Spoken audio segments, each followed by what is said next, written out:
standar TikTok merupakan standar yang sudah nggak umum lagi, bukan standar yang itu, Sat.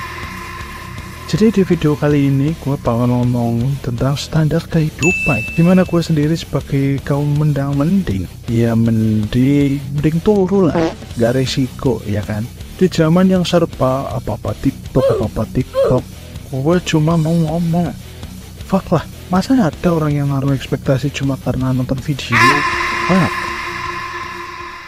Lo pasti pernah dengar istilah aura maghrib, yanil, atau tobrut. Istilah seperti ini tentu saja masih ada atau masih erat hubungannya dengan selera mencari pasangan. Dan di video kali ini gue tentu saja mau ngomongin tentang gimana standar TT, maksud gue sosial media dalam kurung TikTok, dapat mengancam keberlangsungan hidup umat manusia. Kebanyakan orang zaman sekarang tuh menjadikan TikTok atau TT sebagai standar hidup mereka.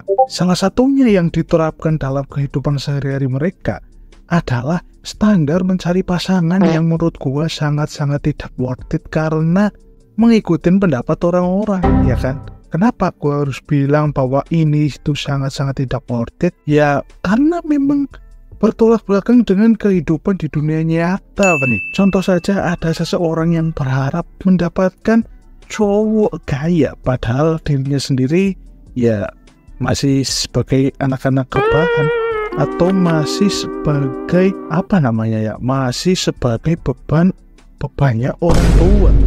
Ya coba kalau dipikir mana mungkin ya kan ada orang yang mau dengan orang seperti itu, sedangkan orang yang kaya sudah pasti memiliki standar tinggi mencari pasangan atau standar tinggi dalam hidup mereka, ya kan. Dan contoh satu lagi, ini datang dari teman gua yang kebetulan cewek. Gua agak sedikit berani sih menyindirnya gitu ya.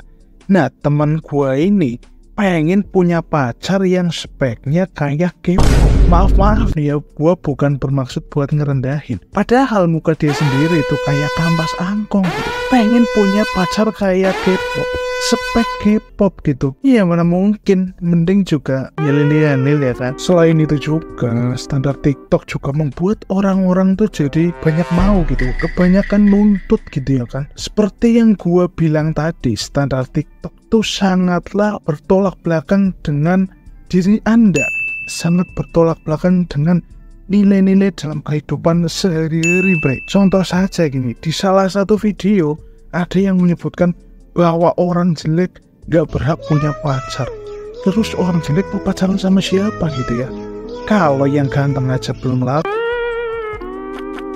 Kalau Anda adalah seorang yang sangat mudah terpengaruh atau memiliki gaya hidup tertentu, pasti kalian sudah tahu gitulah ketika kalian melihat TikTok atau melihat YouTube atau melihat Instagram gitu, pasti hal-hal yang muncul adalah hal-hal yang kalian sukai. Dan tahukah kalian bahwa itu semua sudah disetting oleh algoritma? Gue juga kagak tahu apakah algoritma atau yang punya TikTok atau Instagram sudah punya ilmu hitam, menguasai ilmu hitam, baca pikiran, gue kagak tahu. Tapi yang jelas algoritma sosial media itu bisa mengubah pola pikir anda ini, termasuk gue juga gitu ya. Dan bahayanya lagi kalau lu punya kebiasaan tertentu terus tambah-tambah lu ngebuka sosial media kayak contoh TikTok atau Instagram, lu bakal dijejelin dengan hal-hal yang lu suka dan ngejadiin lu hanyut dalam algoritma sosial media mereka. Contoh aja gitu ya, gua kan suka banget merakit PC, gua suka upgrade PC, dan ketika gua ngeliat sosial media ada misalnya GPU yang baru, gue jadi kepengen banget buat beli gitu, gak tertahankan gitu. Dan itu adalah salah satu contoh pengamalan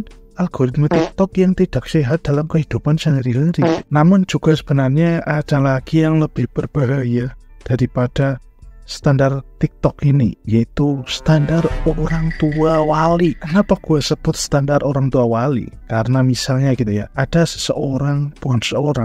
orang tua dari seorang cewek. Nah, gue nggak tahu kenapa kalau di Indonesia tuh ada demen banget orang-orang, gimana ya ngejelasinnya ya. Jadi kalau di Indonesia tuh orang-orang atau anak-anak yang berseragam gitu, mesti bukan seragam sekolah loh ya, kayak contoh abdi negara, sudah pasti jadi idaman mertua. Kadang juga ada orang-orang tua yang kagak mau anaknya pacaran dengan misalnya yang bukan abdi negara. Padahal maaf nih ya, misalnya ya cowok itu adalah pengusaha yang sukses. Padahal ya kalau dipikir-pikir lagi secara finansial, lebih bebas finansialnya orang-orang yang jadi pengusaha daripada seorang abdi negara. Tapi entah kenapa kalau di Indonesia ini kayak seakan-akan tuh menjadi abdi negara tuh sudah menjadi standar kehidupan tertinggi. Terakhir nih, jadi mending mana dong, ngikutin standar TikTok atau ngikutin standar orang tua wali? Ya kalau menurut gua sih mending turu lah ya. Gua Ferdianto, sampai jumpa di video berikutnya. Subscribe